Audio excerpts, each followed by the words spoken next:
ఓం గం గణపతియే నమః. ఓం గుం గురుభ్యో నమః. ఓం ఐం సరస్వత్యై నమః. అరుణానంద స్వామి యూట్యూబ్ ఛానల్ ప్రేక్షక మహాశైలకు నమస్కారం. ప్రియ దివ్యాత్మ స్వరూపులారా, ఒక చిన్న సంకీర్తన చేసుకుందాం. ఓం నమో నారాయణాయ, ఓం నమో నారాయణాయ, ఓం నమో నారాయణాయ, ఓం నమో నారాయణాయ, ఓం నమో నారాయణాయ, ఓం నమో నారాయణాయ, ఓం నమో నారాయణాయ, ఓం నమో నారాయణాయ. సద్గురునాథ్ మహారాజ్ కీ జై. ప్రియ దివ్యాత్మ స్వరూపులారా, అఖండ జ్ఞాన మహాయజ్ఞము గురుదేవుల వారి అనుగ్రహంతో ఈ ఎపిసోడ్తో 100 పూర్తి చేసుకుంటున్నాం. 100తో పూర్తి అవుతుంది. 4 భాగాలుగా చేసుకున్నాం. మొదటిది ఆత్మతత్వ విచారణ, రెండవది స్వామి శివానంద వారి జీవన మాధుర్యము, మూడవది ప్రకృతి తత్వ విచారణ, నాలుగవది జీవ బ్రహ్మైక్య రాజయోగ సారామృతం. ఈ 4వ భాగాన్ని 2 ఎపిసోడ్లుగా మనం చెప్పుకుంటున్నాం. గతసారి ఆత్మానుభవం అనే శీర్షికతో చెప్పుకున్నాం. ఈసారి ఈ 100వ ఎపిసోడు ఏమిటంటే సంపూర్ణ మోక్ష సామ్రాజ్యం. దీన్ని చెప్పుకునే ముందు కొన్ని విషయాలు మాట్లాడుకుందాం. ఏంటంటే, సాధకుడు లేక ముముక్షువు సంపూర్ణ మోక్ష సామ్రాజ్యాన్ని పొందాలి అంటే కొన్ని అర్హతలన్నీ కలిగి ఉండాలి. ఎలా అంటే, చిన్న ఉదాహరణ చెప్దాం. ఒక బాలిక వధువుగా మారాలంటే రజస్వలయి శారీరకంగా మానసికంగా ఎదిగినప్పుడు కన్యగా మారి అప్పుడు వధువుగా మారుతుంది. అలాగే జీవుడు కూడా, ఈ ముముక్షువు కూడా ఆత్మసాక్షాత్కారాన్ని లేక పరమాత్మలో ఐక్యమైపోవడాన్ని, పరిపూర్ణ మోక్షాన్ని పొందడానికి 4 అర్హతలని సంపాదించుకోవాలి. ఏంటంటే అవి, మొట్టమొదటిది ఏమిటంటే ప్రాపంచిక వస్తు విషయములు, అంటే శబ్ద స్పర్శ రూప రసగంధాలకు చెందిన విషయాలు మనకి బంధిస్తున్నాయి. వాటి పట్ల ఆసక్తి చెందితే మనం బంధింపబడతామని తెలుసుకొని ఆ ప్రాపంచిక వస్తు విషయాల పట్ల వైరాగ్యాన్ని కలిగి ఉండాలి. ఇది మొట్టమొదటిది. రెండవది ఏంటంటే భగవంతుని యందు, గురువు యందు పరిపూర్ణ నమ్మకము భక్తిని కలిగి ఉండాలి. ఇది రెండవది. మూడవది ఏమిటంటే గురువు చెప్పినట్లుగా సాధన నిరంతరము చేయాలి. 4వ అర్హత ఏమిటంటే తత్వ విచారణ చేయాలి. ఈ 4 ఎప్పుడైతే సాధనలో ఉంటాయో అతనికి మోక్షం పొందడానికి అర్హత ఉంటుందన్నమాట.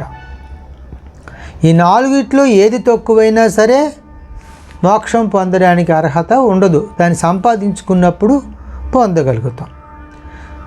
ఇలా మోక్షం కోసము ప్రయత్నించే వారిని ఏమంటారు? ముముక్షువు అంటారు. ముముక్షువు గురువులను ఆశ్రయించి మంత్రదీక్ష పొంది సాధనా విధానం తెలుసుకొని సాధన చేస్తూ ఉంటాడు. ఇలా సాధన చేస్తూ గురుదేవులు ఎప్పుడు చేయమని చెప్తారు? సాధారణంగా సాధన బ్రహ్మీ ముహూర్తంలో చేయమని చెప్తారు.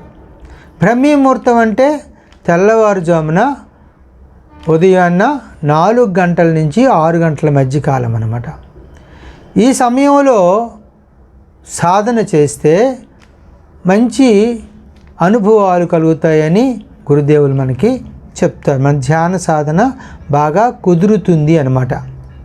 మరి అలా సాధన చేస్తూ ఉండగా ఈ ముముక్షుడికి భగవంతుని దర్శనం కలుగుతుంది. ఎందుకంటే భగవద్గీతలో పరమాత్మ మనకు ఒక మాట చెప్తారు. అదేంటంటే భక్త్యా త్వనన్యయా శక్య అహమేవం విదోర్జున జ్ఞాతుం ద్రష్టుంచ తత్వేన ప్రవేష్టుంచ పరంతప అని చెప్తారు. భక్త్యా త్వనన్యయా శక్య అహం ఏవా, నేను అనన్య భక్తి చేత మాత్రమే దొరుకుతాను, లభ్యుడినవుతాను, మీకు లభ్యమవుతాను, నన్ను పొందడానికి శక్యమవుతుంది, అవకాశం ఉంటుంది అని పరమాత్మ చెప్పారు. దీంట్లో 3 స్టెప్స్ ఉన్నాయి. ఏంటి? జ్ఞాతుం ద్రష్టుంచ తత్వేన ప్రవేష్టుంచ అంటాడు. ముందు జ్ఞాతం అంటే తెలుసుకుంటారు, గురుదేవుల ద్వారా సద్గ్రంథాల ద్వారా పరమాత్మ ఎలా ఉంటాడు అని తెలుసుకోవడం, అది మొదటిది. ఇది తెలుసుకోవడం జరగాలంటే భక్తి ఉండాలి ముందుగా. భక్తి అంటే ఏమిటి? భక్తి అంటే చాలా సులభం. ప్రేమ, అనురాగము, ఆసక్తి, ఈ 3 సమ్మిళిత స్వరూపమే భక్తి. ప్రాపంచిక విషయాల్లో ఈ 3 ఉంటే రక్తి అంటాము. భగవంతుడే నాకు కావాలి అని ఈ 3 ప్రేమ, అనురాగం, ఆసక్తి భగవంతుని మీదే ఉంటే అది భక్తి అవుతుందన్నమాట. ఉండవలసిన ఈ 3 రక్తికైనా భక్తికైనా. భగవంతునిపై ఉంటే భక్తి, ప్రాపంచిక వస్తు విషయాలపై ఉంటే అది రక్తి అవుతుంది.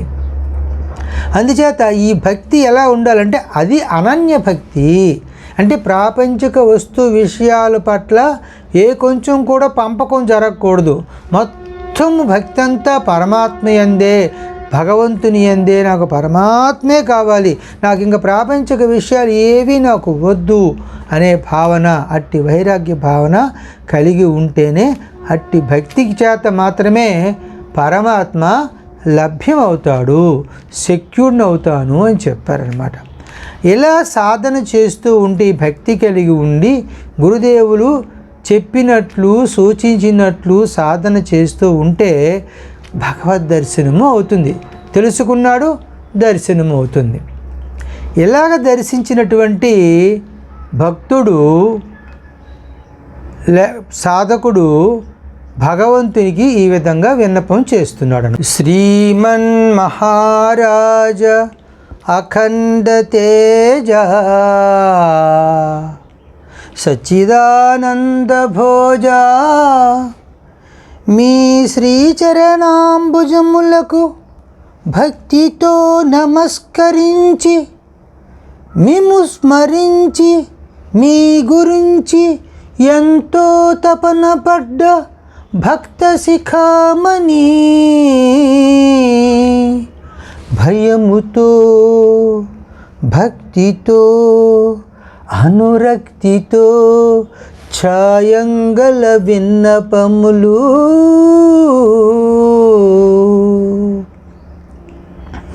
వేకువజామున వేగుచుక్క ప్రకాశిస్తున్న వేళ, మసక చీకటి చల్లదనాన్ని పంచుతున్న వేళ, ఓ బ్రహ్మీ ముహూర్తాన తొలిసారి మిమ్మల్ని చూసింది మొదలు, తొలిగా ఈ మదిలోన ఎన్నెన్నో భ్రమలు, ఎన్నెన్నో భ్రమలు. జో అచ్యుతానంద జో జో ముకుంద, లాలి పరమానంద రామ గోవింద, జో జో. నిదురపోని కనుపాపలకు జోల పాడలేక, మరిచిపోని నా మనసునకు వేరే ఆశలేక, ఇన్నాళ్లకు చేస్తున్న ఆత్మనిష్ట, తొలిసారి మిమ్మల్ని చూసింది మొదలు, తొలిగా ఈ మదిలోన ఎన్నెన్నో భ్రమలు, ఎన్నెన్నో భ్రమలు. ఎన్ని లోకములో తెలియదు గాని ఎంతగా వ్యాపించారో తెలుసు నాకు. ఎంతటి శక్తివంతులో తెలియలేదు గాని నా మనసును అనచిన వీరులు మీరు. తెలిసి వచ్చిన జీవుని చులకన చేయక తప్పులుంటే మన్నించి ఒప్పులుగా భావించి చప్పున ముక్తినివ్వండి, చప్పున ముక్తినివ్వండి. తొలిసారి మిమ్మల్ని చూసింది మొదలు, తొలిగా ఈ మదిలోన ఎన్నెన్నో భ్రమలు, ఎన్నెన్నో భ్రమలు. తనువు భావనకున్న తుంటరి కోరికే తలపులలో ఎన్నెన్నో మంటలు రేపే. అబ్బా, సూర్యుడు చుట్టూ తిరిగే భూమికి మళ్ళే నాసల జనన మరణ కారణమాయే. మీ ఐక్యమునే కోరుకుని మీలోనే లీనమయ్యే నాకు మీరు వరమిస్తే ఇచ్చినట్టు మాటిస్తే ఇప్పుడే ముక్తినివ్వండి, ఇప్పుడే ముక్తినివ్వండి. తొలిసారి బ్రహ్మమును చూసింది మొదలు, తొలిగా ఈ మదిలోన ఎన్నెన్నో భ్రమలు, ఎన్నెన్నో భ్రమలు. ఈ పాటని భావం చెప్పుకుందాం. ఇందులో ముముక్షువు సాధకుడు సాధన చేసి పరమాత్మని దర్శించి చూశాడు, ఐక్యమైపోలా, పరమాత్మ దర్శనం కలిగింది. ఇందులో 3 స్టేజ్లు ఉంటే చెప్పుకున్నాం. జ్ఞాతం, ద్రష్టం, ప్రవేష్టం. జ్ఞాతం అయిపోయింది, తెలుసుకున్నాడు గురుదేవుల ద్వారా, గ్రంథాల ద్వారా. ఇప్పుడు ద్రష్టం, చూశాడు. చూసిన తర్వాత విన్నవించుకున్నాడు. ఏమని విన్నవించుకున్నాడు? శ్రీమన్ మహారాజ అఖండ తేజ. ఆయన తేజస్సు ఖండఖండములు కదా, అఖండంగా అంతటా వ్యాపించి ఉంది. సచ్చిదానంద భోజ, పరమాత్మ గురించి తెలుసుకున్నాడు. అతను ఎలా సత్తు చిత్తు ఆనంద స్వరూపంలో నిండి ఉన్నటువంటి వాడు. మీ శ్రీచరణాంబుజములకు భక్తితో నమస్కరించి మేము స్మరించి, నిరంతరం స్మరిస్తున్నాడు భగవంతుని. మీ గురించి ఎంతో తపన పడ్డ భక్త శిఖామణి, నీకోసమే తప్పిస్తున్నాను. ప్రాపంచిక వస్తు విషయాలన్నిటినీ విడిచిపెట్టేసి జనన మరణ చక్రం నుంచి బయటపడాలని తప్పిస్తూ ఉన్నాను. అలా మిమ్మల్ని చేరుకోవాలని తప్పిస్తూ ఉన్నాను. అలాంటి మీ గురించి ఎంతో తపన పడ్డటువంటి భక్త శిఖామణి. భయముతో, భక్తితో, అనురక్తితో, అంత శ్రద్ధా ప్రపత్తులతో ఛాయంగల విన్నపములు, మీకు విన్నపాలను చేసుకుంటున్నాను స్వామి. మీరు నాకు ఎప్పుడు కనిపించారంటే వేకువజామున వేగు చుక్క ప్రకాశిస్తున్న వేళ, బ్రహ్మముహూర్త సమయంలో వేగు చుక్క ప్రకాశిస్తూ ఉంటుంది. మసక చీకటి చల్లదనాన్ని పంచుతున్న వేళ, ఆ మసక చీకట్లో వేకువజామున, తెల్లవారుజామున ఎంతో చల్లగా, హాయిగా, ఆహ్లాదకరంగా, ధ్యానానికి అనుకూలంగా ఉంటుందన్నమాట. అలాంటి సమయంలో ఓ బ్రహ్మీ ముహూర్తాన, ఈ 4 గంటల నుంచి 6 గంటల మధ్యలో బ్రహ్మీ ముహూర్త సమయంలో తొలిసారి మిమ్మల్ని చూసింది మొదలు, తొలిగా ఈ మదిలోన ఎన్నెన్నో భ్రమలు, ఎన్నెన్నో భ్రమలు. ఆత్మదర్శనం అయితే కానీ ఈ భ్రమలు పోవు. ఉన్నది తాడే అని తెలిస్తే కానీ పాము తాలూకా భ్రమ పోదు. తాడు తెలియనంత వరకు పాము అనే భ్రమ ఎలాగైతే ఉంటుందో, పరమాత్మ తెలియనంత వరకు ఈ ప్రాపంచిక భ్రమ ఉంటుందన్నమాట. ప్రపంచం నిజమనే భ్రమలోనే ఉండడం జరుగుతుంది. ఎప్పుడైతే పరమాత్మను దర్శించారో అన్ని భ్రమలు తొలిగాయి మదిలోన ఎన్నెన్నో భ్రమలు. ఇక ఎప్పుడైతే పరమాత్మ దర్శనం కలిగిందో అక్కడి నుంచి మనస్సుకి చూడండి, ఒక ఉత్తమమైన సుఖాన్ని అనుభవించిన తర్వాత దానికన్నా తక్కువ విలువ గల సుఖాల వెంట మనసు పరిగెత్తదు. మనకైనా ఒక విలువైన వస్తువు మన దగ్గర ఉంటే దానికన్నా విలువ తక్కువ పట్ల మనకి ఆసక్తి ఉండదు. అలాగే ఈ యొక్క ఉత్తమమైనటువంటి పరమాత్మ దర్శనం ఎప్పుడైతే కలిగిందో కింద ఉన్నటువంటివి ఏవి కూడా మనస్సు ఇష్టపడదు. మనసు ఇష్టపడక ఏం చేస్తుందంటే కన్నులకి నిద్రపోకుండా ఉంటుంది. కన్నుపాపలకి కూడా నిద్రపోని కన్నుపాపలకు జోల పాడలేక, అంటే నిద్ర పట్టట్లేదు, నిరంతరము ఆత్మదర్శనంలోనే ఉండడం జరుగుతుంది. మరిచిపోని నా మనసునకు వేరే తలపు లేక, ఇంకా మనసుకి ఇంకా పరమాత్మ మర్చిపోవడం జరుగు. ఒక్కసారి దర్శనం అయ్యింది అంటే ఇక మర్చిపోవడం అంటూ జరగదు. ఇంక మర్చిపోకుండా పరమాత్మనే మాటికి ఆ ఆనంద స్వరూపంలోనే ఆనంద స్థితిలోనే ఉండడానికి మనస్సు ఇష్టపడుతుందన్నమాట. మరిచిపోని నా మనసునకు వేరే తలపు లేక, అలా ఇన్నాళ్లకు చేస్తున్న ఆత్మనిష్ట, ఇప్పటికీ ఎన్నాళ్ళు సాధన చేయగా ఎప్పటికీ ఆత్మనిష్ట ఎలా ఉండాలి, ఆత్మలోనే నిష్ట కలిగి ఎట్లా ఉండాలన్నది ఇప్పటికి తెలిసింది. నీ తలంపుల్లోనే నీలోనే లీనమయ్యి నీతోటే ఉంటున్నాను, నీతోటే ఉండడానికి నిన్ను తలంచుకుంటూ నిన్ను స్మరించుకుంటూ ఉండడం జరుగుతుంది అని చెప్తూ, మరి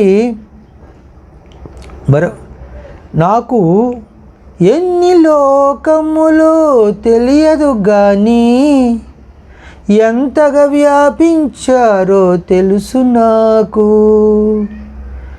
ఎన్ని లోకాలు ఉన్నాయో అనుభవపూర్వకంగా మనం చూడలేదు, ఏదో శాస్త్రాలు చదువుకోవడం తప్ప తెలియదు. కానీ ఎలా పరమాత్మ అంతటా వ్యాపించి ఉన్నారో భక్తుడికి సాధకుడికి ఈ స్థితికి వచ్చినటువంటి సాధకుడికి తెలిసిపోతుంది. తర్వాత ఎంతటి శక్తివంతులు తెలియలేదు కానీ నా మనసును అణచిన వీరులు మీరు. మీకు ఎంత శక్తి ఉందో నాకు తెలియదు కానీ నా మనసుని నేను కంట్రోల్ చేయలేకపోతున్నాను. అలాంటి మనసును మీ దర్శనం అవ్వగానే మీరే దాన్ని కంట్రోల్ చేశారు, నిగ్రహించారు, అణచివేశారు. ఎంత శక్తి ఉండాలి మనసుని అణచాలంటే, చాలా కష్టము. గాలిని అణచడం ఎంత కష్టమో అంతకంటా కష్టము మనసుని అణచిపెట్టడం. అలాంటిది మీరు నా మనసుని అణచిపెట్టారు. తెలిసి వచ్చిన జీవుని చులకన చేయక, తప్పులుంటే మన్నించి ఒప్పులుగా భావించి, నేను ఇదంతా తెలుసుకున్నాను మీకోసం, గురువుల ద్వారా శాస్త్రాల ద్వారా మీరే గమ్యము, నా జీవన గమ్యము అని తెలుసుకొని నేను ఈ సాధనలో వచ్చాను. తెలిసి వచ్చిన జీవుని చులకన చేయక, తప్పులుంటే మన్నించి, ఇంతవరకు ప్రాపంచిక విషయాల్లో పడి తప్పుడు భావంలో ఉన్నప్పటికీ అవన్నీ మన్నించి అవన్నీ ఒప్పులుగా భావించి, చప్పున ముక్తినివ్వండి, వెంటనే నాకు ముక్తిని ప్రసాదించు స్వామి, మీ దర్శనం అయ్యింది, నాకు మోక్షాన్ని ప్రసాదించు అని ఈ యొక్క సాధకుడు అడుగుతున్నాడు. అంటూ మరొక మాట అన్నాడు, నేను ఎందుకు ఇలా బంధించబడ్డానంటే కొన్ని తిరకాసు పనులు జరిగినాయి. ఏమిటంటే, తను భావనకున్న తొంటరి కోరికే తలపులలో ఎన్నెన్నో మంటలు రేపే. తనువు భావన, నేను ఈ శరీరాన్ని అనుకోవడమే తనువు భావన, దేహ భావన. దీనివలన ఏమైంది, కోరికలు పెరిగాయి. నాకు వేరుగా ఉన్నదంతా కూడా ఉన్నది, దాన్ని అనుభవించాలి, కావాలి భోగాసక్తి. ఇది తొంటరి కోరిక. ఈ కోరిక ఏం చేసింది? నా ఆలోచనలో మంటలు రేపింది. అంచేత నేను తట్టుకోలేకపోయాను. అంతేకాదు, సూర్యుడు చుట్టూ తిరిగే భూమికి మళ్ళే నా ఆశల జనన మరణ కారణమాయే. సూర్యుని చుట్టూ భూమి అలా తిరుగుతూనే ఉంది, ఇంకా ఆపడం లేదు, అలా తిరగడమే పని.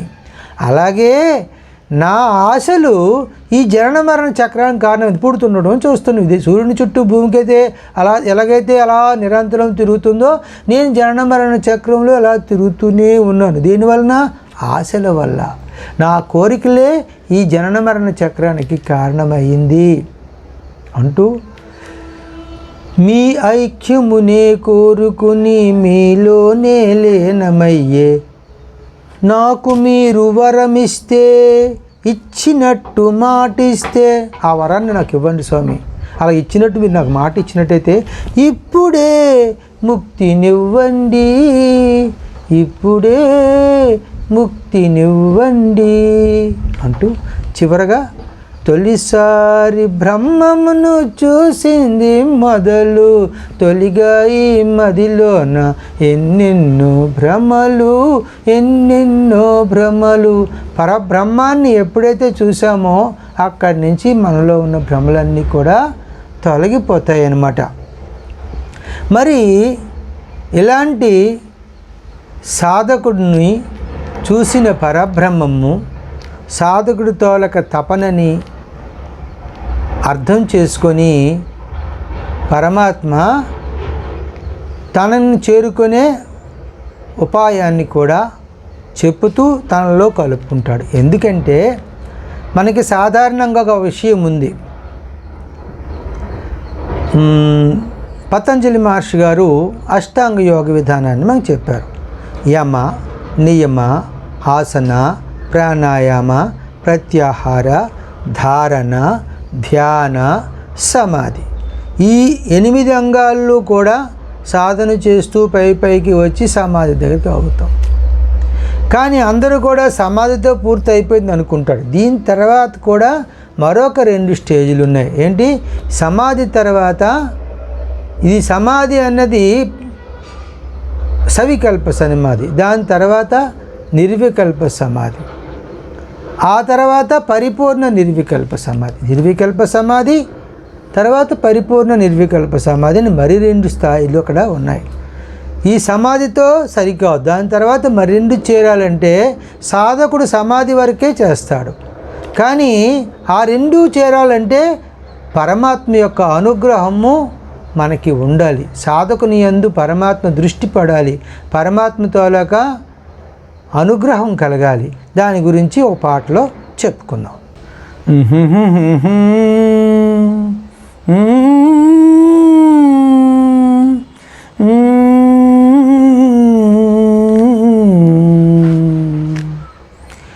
నిరంతర ధ్యానివో,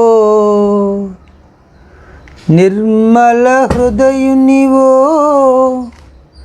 నీ భక్తి భావాలతో నన్నే గెలుచుకుందువో. నిరంతర ధ్యానివో, నిర్మల హృదయునివో, నీ భక్తి భావాలతో నన్నే గెలుచుకుందువో.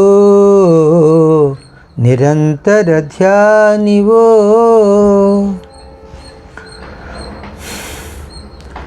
నీ మోములోన జ్ఞానము దోబూచులాడనే,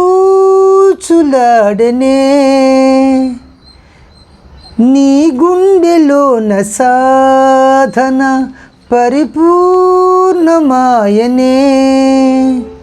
నిదురించు చేతన మేల్కొలిపి వెలిగిపోదువో. నిరంతర ధ్యానివో. నీ నిశ్చల మనసు తీయని కమనీయ కావ్యమే, నీ శాంతి తనివి తీరని మధురాల భావమే నిలచేవదేల నా పిలుపు ఆలకించవో నిరంతర ధ్యానివో రాదేల నిరాలంబము ఈ సమాధి ఏలనో ఆనందాల తేలిపోదము జాగేల చాలునే రావో యుగాల జీవుడ నన్నైక్యమవ్వవో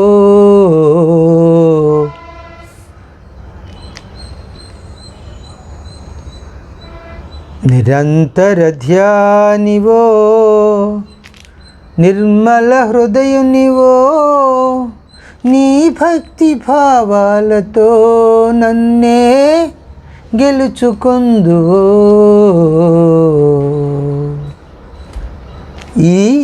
ఈ పాట ఈ మాట పరమాత్మ సాధకుడు లేక ముముక్షు గురించి చెబుతున్నాడు అనమాట. అంటే ముముక్షు యొక్క సాధనకి మెచ్చుకొని సంతృప్తి చెంది అర్థం చేసుకొని తనకి సహకరించాలనే తలంపుతో బ్రహ్మైక్యాన్ని కలగచేయాలనే ఉద్దేశంతో ఏ విధంగా గుర్తించారో ఈ పాటలో పరమాత్మ చెప్తున్నారు. ఒకసారి దీని భావాన్ని చెప్పుకుందాం. నిరంతర ధ్యానివో నిర్మల హృదయునివో. నిరంతరము ధ్యానం చేయాలి. మనము సాధారణంగా దేవుడి మూల లేక పూజా గదిలో కూర్చొని ఒక గంట అరగంట ధ్యానం చేస్తాం. అది సరిపోదు. అది మన ప్రాక్టీస్, అభ్యాసం మాత్రమే. అదే భావనని రోజంతా మన హృదయంలో నిలుపుకోవాలి. నిరంతరము కూడా ధ్యాన స్థితిలోనే ఉండాలి. అంచేత భగవద్గీతలో కూడా సతతం సతతం సతతయుక్తానాం భజతాం ప్రీతిపూర్వకం అంటారు. అంచేత ఎల్లప్పుడూ ఇష్టపూర్వకంగా నిరంతరము భగవంతుణ్ణి స్మరిస్తూనే ఉండాలన్నమాట. నిరంతర ధ్యానివో నిర్మల హృదయునివో. నిర్మలమైన హృదయం కలిగి ఉండాలి. ప్రాపంచిక వస్తు విషయాల పట్ల ఏమాత్రం ఆసక్తి లేకుండా ఉండడమే నిర్మల హృదయం. నీ భక్తి భావాలతో నన్నే గెలుచుకుందువో. ప్రాపంచిక విషయాల పట్ల అన్నీ పక్కన పెట్టేసి వైరాగ్యాన్ని కలిగి పూర్తిగా పరమాత్మ యందే భక్తి అంటే పరమాత్మే కావాలని తలంపుతో ఉంటే అట్టి అనన్య భక్తి చేత మాత్రమే నన్ను నీవు గెలుచుకున్నావు సుమా అని చెప్పాడు. అని చెప్తూ పరమాత్మ గుర్తించాడు ముముక్షు కళ్ళలో, ముఖంలో. నీ మోములోన జ్ఞానము దోబూచులాడనే. నీ ముఖంలో జ్ఞానం కనిపిస్తుందయ్యా. అజ్ఞానం అంతా తొలగిపోయి జ్ఞాన కళ కనిపిస్తూ ఉంది నీలో. నీ గుండెలోన సాధన పరిపూర్ణమాయనే. మన సాధన అంతా హృదయ స్థానంలోనే చేయమని దేవానంద స్వామి చెప్పారు. అంటే రకరకాల చోట్ల పెట్టుకుంటాం ధ్యానానికి స్థానాలు. నాసికాగ్రంలో, భ్రూమధ్యంలో, రకరకాల సహస్రారకంలో, రకరకాల స్థానాల్లో పెట్టుకొని చేస్తూ ఉంటాం. కానీ హృదయము దగ్గర పెట్టుకొని చేయడమే ఉత్తమము, సులభము, చక్కగా మనకి అనుభవానికి వస్తుందని దేవానంద స్వామీజీ వారు మనకి తెలియచేశారనమాట. అంచేత నీ గుండెల్లోన సాధన పరిపూర్ణమాయనే. పరిపూర్ణమైపోయింది. ఇలా నీ జ్ఞానంతో సాధన పరిపూర్ణం కాగానే ఏమవుతుంది తెలుసా? నిదురించు చేతన మేల్కొలిపి వెలిగిపోదువో. మనకి మూలాధారంలో, గొదుమ వద్ద మూలాధారంలో కుండలిని శక్తి నిద్రిస్తూ ఉంటుంది. అది సుషుమ్న నాడి ద్వారా సహస్రారకంకి చేరుకుంటుంది. ఈ సాధన వలన, ధ్యాన సాధన వలన చేరుకున్న తర్వాత, అందుకే మనకి భగవత్ స్వరూపులు లేక ఈ యొక్క ఆధ్యాత్మిక మార్గంలో ఉత్తమమైన గురువు స్థానం పొందిన వాళ్ళకి తల దగ్గర ప్రకాశం మనకి కనిపిస్తూ ఉంటుంది. భగవంతు స్వరూపులకి కూడా తల దగ్గర ప్రకాశం కనిపిస్తుంది. అంటే సహస్రారంకి మూలాధారంలో ఉన్నటువంటి కుండలిని శక్తి, చైతన్య శక్తి సహస్రారం తెలుసుకొని బాగా మనకి ప్రకాశిస్తూ ఉంటుందన్నమాట. నిద్రించు చేతన మేల్కొలిపి వెలిగిపోదువో, ఇది సాధనతో లేక అత్యుత్తమైన స్థితి అంటూ మరొక మాట చెప్తున్నారు. ధ్యాన సాధన వలన ఏం జరుగుతుందంటే మనస్సు నిశ్చలమవుతుంది. అలాంటి నిశ్చలం అంటే ఇంకా చలనం ఉండదు, దానికి స్థిరంగా ఒక దగ్గర ఉంటుంది, పరమాత్మ యందే నిలబడి ఉంటుంది. నీ నిశ్చల మనసు తీయని కమనీయ కావ్యమే, అంతటి మధురాతి మధురంగా ఉంటుంది, అంతటి కమనీయంగా తీయగా చక్కగా అనుభవాలతో మనసంతో ప్రశాంతంగా ఉంటుంది నిశ్చలమైపోతే. అలా ఎప్పుడైతే మనస్సు నిశ్చలమయ్యిందో మనకి శాంతి ఉంటుంది. నీ శాంతి తనివి తీరని మధురాల భావమే. ఈ సాధన వలన యమ, నియమ, ఆసన, ప్రాణాయామ, ప్రత్యాహార, ధారణ, ధ్యాన, సమాధి లెవెల్కి వచ్చేసింది. సమాధి లెవెల్కి రాగానే మనసు నిశ్చలమైంది. నిశ్చలమైపోయి శాంతి కూడా ఏర్పడింది. ఇక్కడతో అందరూ అనుకుంటారు, నేను మంచి సాధన స్థితిలో ఉన్నాను, మోక్ష స్థితిలో ఉన్నాను అనుకుంటే నిర్మలత్వం వచ్చింది అంతే, మోక్షం ఇంకా రాలా. ఎందుకంటే ఇక్కడ స్వామి చెప్తున్నారు, నిల్లచేవదేల నా పిలుపు ఆలకించవో. అలా అక్కడే నిలబడిపోతావే, ఆ ధ్యాన సాధన చేస్తూ సమాధి స్థితిలోనే అలా ఉండిపోతున్నావు. అలా ఉండిపోతావేమి, నా పిలుపు ఒకసారి విను. దీని తర్వాత స్టేజెస్ ఉన్నాయి, అక్కడికి నువ్వు చేరుకుంటేనే నువ్వు బ్రహ్మైక్యమవుతావు, మోక్షాన్ని పొందుతావు. ఇక్కడితో సంతృప్తి చెందావంటే అక్కడే ఉండిపోతావు అని చెప్తూ ఒక మాట అంటారు. రాధేల నిరాలంబము ఈ సమాధి ఏలనో, ఆనందాల తేలిపోదం జాగేల చాలులే. నిరాలంబం ఇంకా రాదేమి నీకు, ఈ సమాధిని పట్టుకొని ఎందుకు ఉంటున్నావు? సమాధి ఉందంటే ఆలంబన ఉంది. ఇక్కడ చాలా విషయాన్ని మనం స్పష్టంగా అర్థం చేసుకోవాలి. అదేంటంటే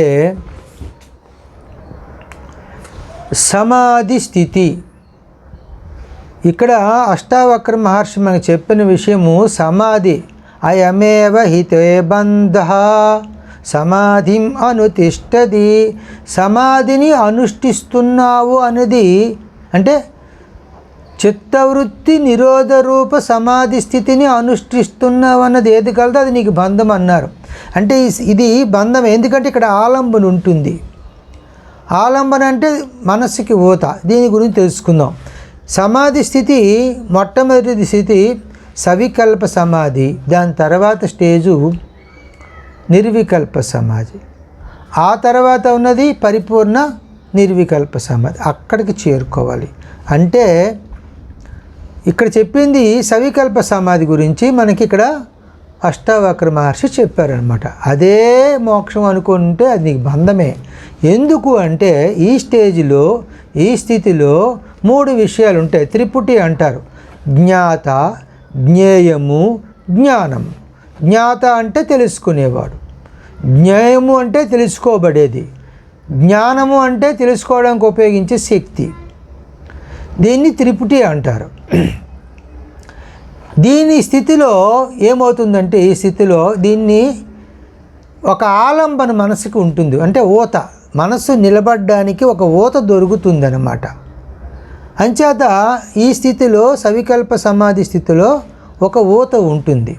మరి ఇది తక్కువ స్టేజ్కి చెందింది. ఎందుకంటే ఇందులో దీన్నే సవికల్ప సమాధి అని, తర్వాత సంప్రజ్ఞాత సమాధి అని, తర్వాత సబీజ సమాధి అని అంటారు. అంటే ప్రజ్ఞ అంటే నేను తెలుసుకుంటున్నాను అనే ప్రజ్ఞ ఉంది కనుక సంప్రజ్ఞాత సమాధి అంటారు. అలాగే ఈ స్టేజిలో సవికల్ప సమాధి స్థితిలో ఆలోచనలు రావడము పోవడము జరుగుతుంది కనుకన దీన్ని సవికల్ప సమాధి అంటారు. అంటే సంకల్ప వికల్పాలు జరుగుతాయి కనుక దీన్ని సవికల్ప సమాధి అని అంటారు.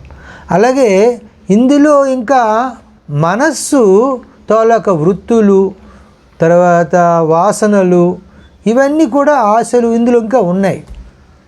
కాబట్టి దీన్ని ఇవే మళ్ళీ జన్మకి కారణమవుతుంది కనుకన దీన్ని సబీజ సమాధి అంటారనమాట. అందుచేత ఇది బంధం. ఈ సవికల్ప సమాధి అన్నది తిరిగి జన్మకి కారణమవుతుంది కనుకన ఇది బంధం. కాకపోతే నిర్మలత్వం వస్తుంది, శాంతి వస్తుంది, కానీ బంధమే అనే చెప్పడం జరిగింది. అయితే మరి ఇది దాటిపోయిన స్టేజ్ ఏమిటంటే నిర్వికల్ప సమాధి. నిర్వికల్ప సమాధిలో ఆలంబన ఉండదు. నిరాలంబైవ నిష్కామ బుద్ధిర్ముక్తస్య సర్వదా అని చెప్పారు. ముక్తి పొందిన వాళ్ళ తాలూకు బుద్ధి ఆలంబన ఉండదు, ఏ కోరికలు ఉండవు. ముముక్షోర్బుద్ధిరాలంబమంతరేన న విద్యతే అంటాడు. సాధన దశలో మాత్రము ముముక్షు అంటే ఇంకా పూర్తిగా మోక్షాన్ని పొందలేదు. అతనికి మాత్రము ఆలంబన విడిచి మనస్సు ఉండలేదు. ఆ బుద్ధి ఆలంబన ఉండాలి, ఓత ఉండాలి, సపోర్ట్ ఉండాలి. ఆ ఓత సపోర్టు ఆలంబన ఉంటూ అంటే ఇందులో జ్ఞాత జ్ఞేయము జ్ఞానము త్రిపుటి ఉంటూ ఇదంతా సవికల్ప సమాధికి చెందినటువంటి విశేషం అన్నమాట. అది బంధకారణం. అంచే దాని స్టేజ్ దాటి పైకి వస్తే నిర్వికల్ప సమాధి అంటే త్రిపుటి ఉండదు. జ్ఞాత జ్ఞేయము జ్ఞానము ఒక్కటైపోతుంది. ఒక్కటి ఎప్పుడైపోయిందో ఇంకా త్రిపుటి ఉండదు. ఇక్కడ ఏమవుతుందంటే సవికల్ప సమాధి స్థితిలో మనసు తాలూక వృత్తులన్నీ కూడా శుద్ధ సాత్విక గుణములో లీనమైపోతాయి. అంటే నశించలేదు. శుద్ధ సాత్విక గుణములో సత్వగుణములో లయించిపోతాయి, కలిసిపోతాయి, లీనమైపోతాయి. అంచేత మళ్ళీ రావడానికి అవకాశం ఉంది. కానీ ఈ నిర్వికల్ప సమాధిలో కాలిన పెనం మీదన నీటి బొట్టు పడితే ఏ విధంగా ఆవిరైపోతుందో ఆ విధంగానే ఈ నిర్వికల్ప సమాధిలో మనస్సు యొక్క సంకల్పాలు, వాసనలు, వృత్తులు అన్నీ కూడా హరించుకుపోతాయి, ఇంకా ఉండనే ఉండవు. ఇలాంటి స్థితిలో బ్రహ్మాకార వృత్తి ఉంటుందన్నమాట. మరి ఇంకేం ఉండదు, మానసిక స్థితిలు ఏవి ఉండవు. ఇలా ఉంటే స్థితిని ఈ బ్రహ్మాకార వృత్తి కలిగినటువంటి స్థితిని అద్వైత భావానురూప నిర్వికల్ప సమాధి అంటారు. అంటే ఇక్కడ బ్రహ్మాకార వృత్తి ఉంది, బ్రహ్మము తప్ప మరి ఇంకేం లేదు. ఈ బ్రహ్మము తప్ప మరి ఇంకేమీ లేదు, బ్రహ్మమే నేను అనే భావంతో ఉంటుంది. ఈ బ్రహ్మాకార వృత్తి ఉన్నటువంటి దీనిని అద్వైత భావానురూప నిర్వికల్ప సమాధి అంటారనమాట.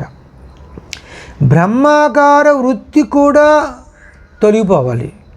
ఈ బ్రహ్మాకార వృత్తి కూడా తొలగిపోతే అప్పుడు పరిపూర్ణ నిర్వికల్ప సమాధి సిద్ధిస్తుందన్నమాట. దీన్నే నిర్బీజ నిర్వికల్ప సమాధి అంటారు. ఇట్టి స్థితికి చేరుకోవడమే మనకి సంపూర్ణ మోక్ష సామ్రాజ్యం అవుతుంది. అందుకే పరమాత్మ చెప్తున్నాడు, రాదేల నిరాలంబము ఈ సమాధి ఏలనో, ఆనందాల తేలిపోదము జాగేల చాలులే. మనం పరిపూర్ణ నిర్వికల్ప సమాధికి చేరిపోతే పరిపూర్ణ ఆనందాన్ని పొందగలుగుతాం. ఇంకా ఆలస్యం ఎందుకు? జాగేల చాలులే రావో యుగాల జీవుడ నన్నైక్యమవ్వవో. యుగ యుగాలుగా జీవభావంతో ఉన్నటువంటి ఓ జీవుడా రా, నీ సాధన పరిపూర్ణమయ్యింది. ఇక ఈ సమాధి స్థితి కూడా దాటి నిర్వికల్ప సమాధి దాటి పరిపూర్ణ నిర్వికల్ప సమాధిని పొంది నాలో పూర్తిగా ఐక్యమైపో రా అని చెప్తూ అంటున్నమాట. అంచేత నిరంతర ధ్యానివో నిర్మల హృదయునివో నీ భక్తి భావాలతో నన్నే గెలుచుకుందువో అని పరమాత్మ భక్తుని గుర్తించారన్నమాట. వధువు వరుని గురించి అవగాహన చేసుకున్న తర్వాత, అలాగే వరుడు వధువు గురించి అర్థం చేసుకున్న తర్వాత వివాహం చేసుకుని ఒక్కటిగా ఉండి ఏకమవుతారు. ఇదే పరిస్థితిలో ఇటువంటి భావంతో జీవుడు పరమాత్మ గురించి పూర్తిగా అవగాహన కలిగి ఉండి, అంటే తత్వ విచారణ ద్వారా సాధన ద్వారా అవగాహన కలిగి ఉండి, అలాగే అలాంటి జీవుడిని పరమాత్మ అర్థం చేసుకొని అతని తపన అర్థం చేసుకొని ఇద్దరు ఏకమైపోతారు, ఐక్యమవుతారన్నమాట. ఒకరినొకరు అవగాహన చేసుకున్నప్పుడే ఎవరైనా కలగడం జరుగుతుంది. స్నేహం కానీ లేకపోతే భార్యాభర్తల బంధము కానీ ఏదైనా సరే ఇద్దరు ఒకటి అవ్వాలంటే ఇద్దరు ఒకరికొకరు అర్థం చేసుకున్నప్పుడు అవగాహన కలిగి ఉన్నప్పుడే జరుగుతుందన్నమాట. ఇప్పుడు మనము జీవుడు పరమాత్మ ఒకరినొకరు అర్థం చేసుకున్నారు. ఇప్పుడు ఇద్దరు ఎలా ఏకమయ్యారో ఈ పాట ద్వారా మనం తెలుసుకుందాం. జీవ బ్రహ్మముల ఐక్యమును చూతమురారండి, మన జీవ బ్రహ్మముల ఐక్యమును చూతమురారండి. అహంకారమును మట్టున పెట్టి మమకారమును చుట్టను చుట్టి సతత ధ్యానమును మనసున నిలిపి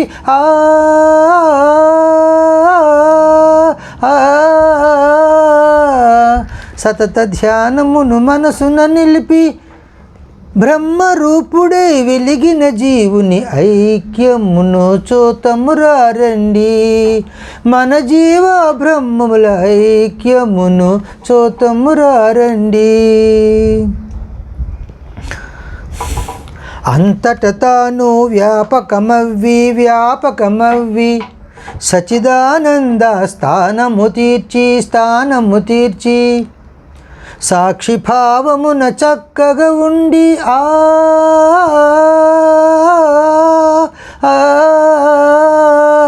సాక్షి భావమున చక్కగా ఉండి నిశ్చల రూపుడై వెలిగిన బ్రహ్మ ఐక్యమును చూతమురారండి, మన జీవ బ్రహ్మముల ఐక్యమును చూతమురారండి. జీవుని అజ్ఞానం తొలగిపోవగా బ్రహ్మజ్ఞానం వెలిగిపోవగా నిర్గుణ బ్రహ్మము ప్రకాశింపగా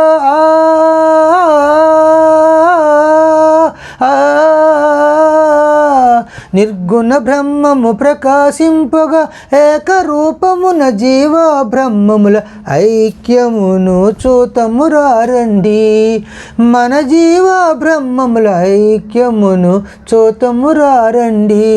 టిటి టిటిరి టిటి టిటి టిటి టిటి టిటిరి టిటి టిటి టిటి టిటిరి టిటి టిటి టిటి టిటిరి టిటి టిటి. ఈ విధంగా జీవుడు పరమాత్మ పరబ్రహ్మము ఏకమయ్యారు. ఒక భావం చెప్పుకుందాం.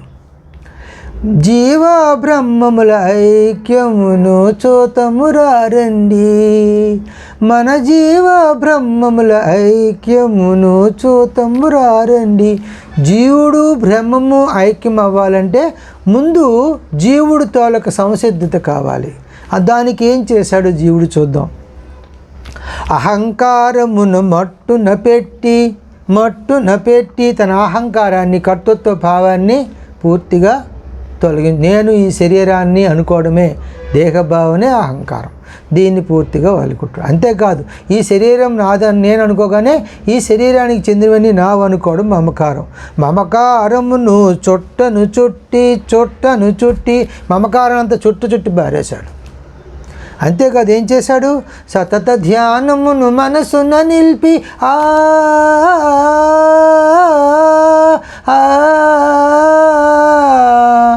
సతత ధ్యానాన్ని, నిరంతర ధ్యానాన్ని మనసులో చేస్తూ ఉంటే ఏమైంది, బ్రహ్మరూపుడై వెలసిన జీవుని ఐక్యమును చూతమురారండి.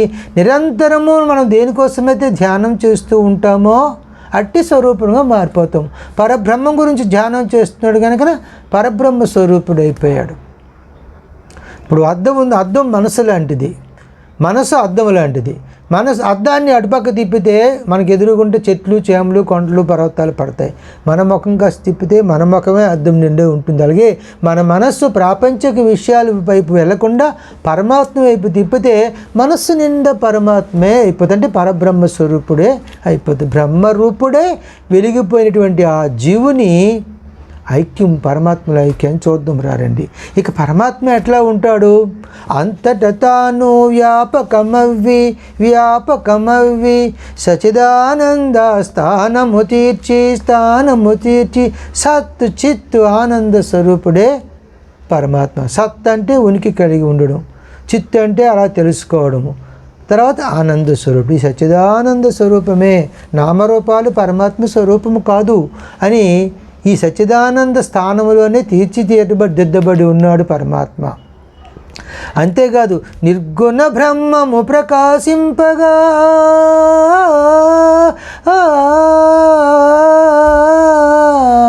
నిర్గుణ బ్రహ్మం ప్రకాశిస్తూ ఉంటుంది.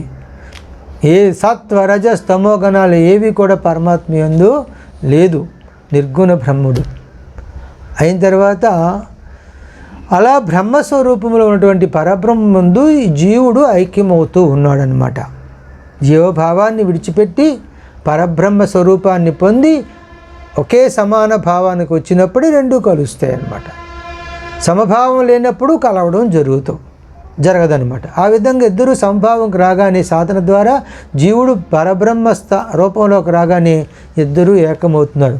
ఎలా ఏకమయ్యారంటే జీవుని అజ్ఞానం తొలగిపోవగా బ్రహ్మజ్ఞానం వెలిగిపోవగా అజ్ఞానం తొలగిపోయి బ్రహ్మజ్ఞానం వెలిగిపోయింది. నిర్గుణ బ్రహ్మము ప్రకాశింపగా నిర్గుణ బ్రహ్మము ప్రకాశించి ఏకరూపమున జీవ బ్రహ్మముల ఐక్యమును చూతమురారండి. ఇందాక చెప్పింది సాక్షిభావంలో తాను సాక్షిగా ఉన్నాడు అన్నిటికీ. ఇక్కడ నిర్గుణ బ్రహ్మములో తన నిర్గుణ స్వరూపం ప్రకాశించగా వెంటనే ఏమైంది, జీవుడు పరబ్రహ్మము ఒకే రూపములో ఏకరూపమున జీవ బ్రహ్మముల ఐక్యము జరిగిందనమాట. ఒకే స్వరూపంలోకి వచ్చినప్పుడు జరుగుతూ ఉందన్నమాట. అయితే ఇలాంటి స్థితికి వచ్చిన తర్వాత మనం అందరం అనుకుంటూ ఉంటాం, మోక్షం అంటే చనిపోయిన తర్వాత వస్తుంది అనుకుంటారు. కానీ కాదు, జీవించి ఉండగానే మోక్షం వస్తుంది. మరి జీవించి ఉండగానే మోక్షం వస్తే అట్టి వారిని జీవన్ముక్తుడు అంటారు. కానీ శరీరం ఎందుకు ఉంటుందంటే మనకి చెప్పుకోను ఆగామి, సంచిత, ప్రారబ్ధ కర్మలని 3 ఉంటాయి. కర్మ చక్రము, కర్మ చట్టం ప్రకారంగా. సంచిత కర్మలంటే నిలవ ఉన్నవి, ఆగామి అంటే ఇప్పుడు చేస్తున్న పాపపుణ్యాలు అక్కడ చేరుతున్నవి, ప్రారబ్ధం అంటే అనుభవించడానికి తెచ్చుకున్నటువంటివి. మనం ఇంటి దగ్గర ఉన్నటువంటి దినుసులు ఏవైతే ఉన్నాయో అవి నువ్వు తినొచ్చు, తినకపోవచ్చు. అలాగే నువ్వు పట్టుకెళ్ళిని కూడా తినొచ్చు, తినకపోవచ్చు. కానీ నువ్వు తీసుకొచ్చినటువంటి క్యారేజ్ ఉందే, భోజనాన్ని తెచ్చుకున్నావు పని చేసేటప్పుడు తినడానికి, అది నువ్వు తినక తప్పదు. అలాగే ఈ శరీరము ప్రారబ్ధ కర్మని అనుభవించడానికి వచ్చింది కనుకన అది అనుభవించే వరకు ఈ శరీరం ఉంటుంది. మరి ఇందులో ఎటువంటి సందేహం లేదు. నువ్వు వచ్చిన పని పూర్తయిపోతే శరీరం రాలిపోతుంది. అంచేత ముందుగానే మోక్షాన్ని పొందాం. అలాంటి వారిని జీవన్ముక్తుడు అంటారనమాట. ఈ జీవన్ముక్తుడు అంటే జీవించి ఉండగానే ముక్తిని పొందాడు. ప్రారబ్ధ కర్మ అయిపోయిన వెంటనే తాను ఈ శరీరాన్ని విడిచిపెట్టడం కాదు, రాలిపోతుంది. తాను మాత్రం మోక్ష స్థితిలోనే అలాగా ఉండిపోవడము జరుగుతుంది. అలాంటి మోక్ష స్థితిలో ఉన్నటువంటి జీవన్ముక్తుడు తాను జీవన్ముక్తి స్థితిని ఏ విధంగా అనుభవిస్తున్నాడు, ఎటువంటి భావాలు కలిగి ఉన్నాడు, అట్టి స్థితికి తాను ఎట్లా చేరుకున్నాడు అనే విషయాన్ని ఒక పాట ద్వారా మనం తెలుసుకుందాం. ఉన్నానులే నేను, కనుగొన్నానులే నన్ను, ఉన్నానులే నేను, కనుగొన్నానులే నన్ను, అంతట నేనై ఆనంద రూపమై నిండి ఉన్నానులే, ఉన్నానులే నేను.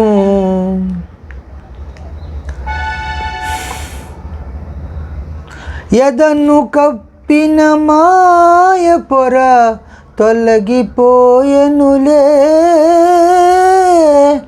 ఎదను కప్పిన మాయ పొర తొలగిపోయెనులే, ఆ మధుర భావాలలో నేనే ఒదిగి ఉన్నానులే, ఒదిగి ఉన్నానులే, ఉన్నానులే నేను, కనుగొన్నానులే నన్ను, అంతట నేనై ఆనంద రూపమై నిండి ఉన్నానులే, ఉన్నానులే నేను. వికసించి వెలిగే ఈ ధ్యానము ఒక కోటి సూర్యుల ప్రకాశము, వికసించి వెలిగే ఈ ధ్యానము ఒక కోటి సూర్యుల ప్రకాశము, ప్రకృతి లేని ఆ చోటు, బంధం లేని తెరచాటు, ఆ శాంతి స్వరూపములో నేనే కలిసిపోయానులే, కలిసిపోయానులే, ఉన్నానులే నేను, కనుగొన్నానులే నన్ను, అంతట నేనై ఆనంద రూపమై నిండి ఉన్నానులే, ఉన్నానులే నేను. మనసేమో విడిచెను చింతావళి, ఏకాగ్రత చేర్చెను ధ్యానామృతం,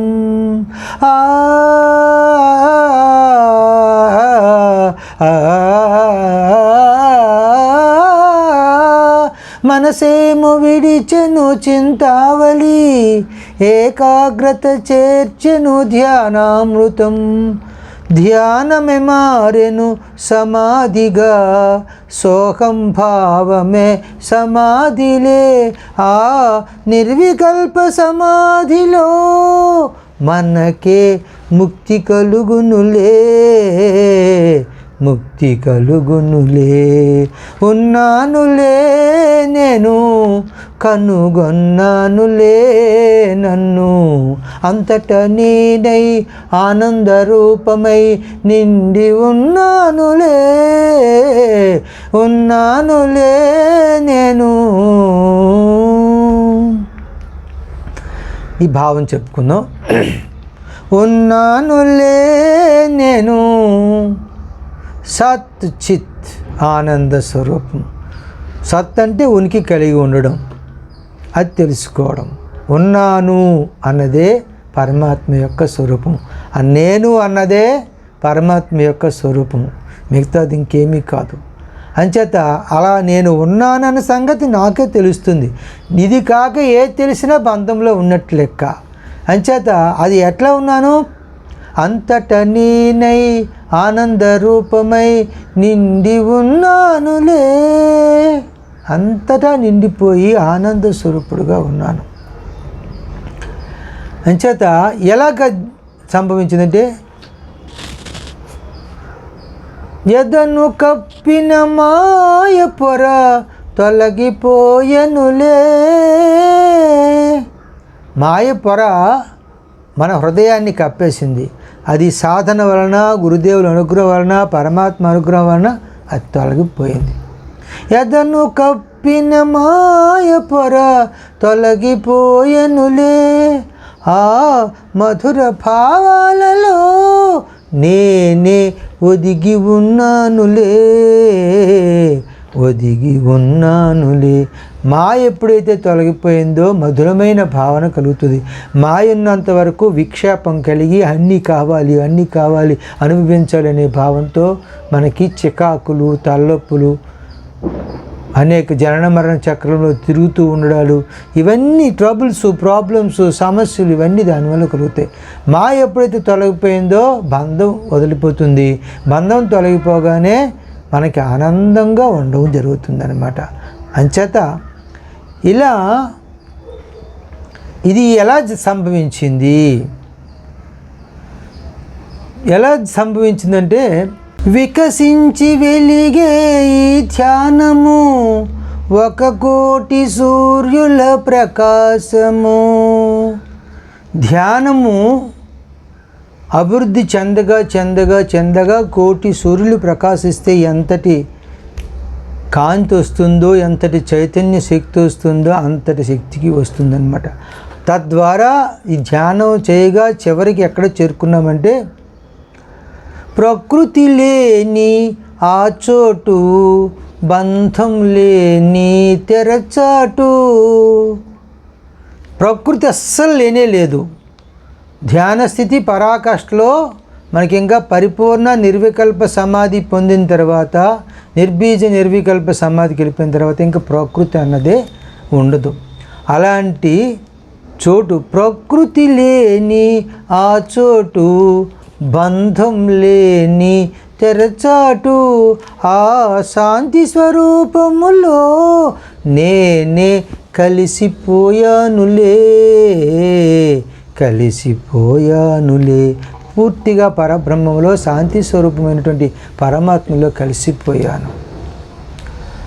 ఆ తర్వాత ఉన్నానులే నేను, కనుగొన్నానులే నన్ను, అంతట నేనై ఆనంద రూపమై నిండి ఉన్నానులే, ఉన్నానులే నేను అంటూ ధ్యాన స్థితి నుంచి పూర్తి పరబ్రహ్మ ఐక్య స్థితికి చేరుకోవడానికి కొన్ని సోపానాలని ఎలా చేరుకున్నారో ఈ ముముక్షు చెప్తూ ఉన్నాడు. మనసేమో విడిచెను చింతావలి. మనస్సు ప్రాపంచిక విషయ చింతలన్నింటినీ కూడా విడిచిపెట్టేసింది. ఏకాగ్రత చేర్చెను ధ్యానామృతం. అది ఎప్పుడైతే విడిచిపెట్టిందో, ప్రాపంచిక విషయాలను విడిచిపెట్టిందో మనసు, ఏకాగ్రత కుదిరి ధ్యానామృతాన్ని పొందడం జరిగింది. ధ్యానమే మారెను సమాధిగా. ధ్యానమే సమాధి స్థితికి మార్పు చెందుతుంది. సమాధి స్థితి అంటే సోహం భావమే సమాధిలే. సహా ప్లస్ అహం, సోహం. నువ్వు దేని గురించి అయితే ధ్యానం చేస్తున్నావో అట్టి స్వరూపుడుగా మారిపోవడమే. అతడే నేను, సాక్షాత్ పరబ్రహ్మ స్వరూపుడమే నేను. దేనికోసం ధ్యానం చేస్తూ ఉంటామో, సాకారమైతే సాకార రూపం, నిరాకారమైతే నిరాకార రూపం. దేని గురించి సాధన చేస్తే అట్టి ధ్యానం చేస్తూ ఉంటే అట్టి స్వరూపంలోకి మారిపోవడాన్నే, అంటే ధ్యేయాకారంగా పరిణమించడాన్నే సమాధి అంటాం. కానీ ఆ సమాధి కూడా ధ్యేయాకార రూపం మారడం అంటే సవికల్ప సమాధి. ఈ సవికల్ప సమాధి తర్వాత నిర్వికల్ప, పరిపూర్ణ నిర్వికల్ప అని 2 స్టేజ్ల్లో చేరుకోవాలి. అంచేత ఈ సమాధి స్థితి దాటి సోహం భావమే సమాధిలే, ఆ నిర్వికల్ప సమాధిలో మనకే ముక్తి కలుగునులే, ముక్తి కలుగునులే. అంటే నిర్వికల్ప స్థితి దాటి పరిపూర్ణ నిర్వికల్ప స్థితి, నిర్బీజ నిర్వికల్ప స్థితి పొందాలంటే, నిర్వికల్ప స్థితిలో మరొక్కసారి చెప్పుకుందాం చివరిని. సవికల్ప సమాధి స్థితి అంటే ఇక్కడ ఆలంబన ఉంటుంది, త్రిపుటి ఉంటుంది, జ్ఞాత, జ్ఞేయము, జ్ఞానము, ఆలంబన ఇవన్నీ ఉంటాయి, ఊత ఉంటుంది. నిర్వికల్ప స్థితిలో ఇవేవి ఉండవు. అంటే ఏవి ఉండకుండా, అంటే త్రిపుటంత లేకుండా ఒకటే ఉంటుంది, ఒకే ఒక్క పరబ్రహ్మ స్థితి ఉంటుంది. అంటే అందులో ఇంకా మనసుతోలకు వృత్తులు కూడా నశించిపోయి ఉంటాయి, హరించుకుపోతాయి. కానీ ఒకే ఒక బ్రహ్మాకార వృత్తి ఉంటుంది. దీన్నే అద్వైత బ్రహ్మానురూప నిర్వికల్ప సమాధి అంటారు. ఇక్కడ ఈ బ్రహ్మాకార వృత్తి కూడా తొలగిపోతే మనకి పరిపూర్ణ నిర్వికల్ప సమాధి సిద్ధిస్తుంది. దీన్నే నిర్బీజ నిర్వికల్ప సమాధి అంటారు. అట్టి నిర్వికల్ప సమాధిలో, అట్టి పరిపూర్ణ నిర్వికల్ప సమాధిలో మనకి ముక్తి కలుగుతుంది అని భావం. అట్టి పరిపూర్ణ నిర్వికల్ప సమాధియే మనకి సంపూర్ణ మోక్ష సామ్రాజ్యము. ఇట్టి స్థితి చేరుకోవడానికి గురుదేవుల అనుగ్రహంతో సాధన చేసి ప్రతి ఒక్కరు కూడా పరమాత్మ కృపకు పాత్రులయ్యి పరిపూర్ణ సంపూర్ణ మోక్ష సామ్రాజ్యాన్ని పొందుదురుగాక. హరి ఓం తత్సత్.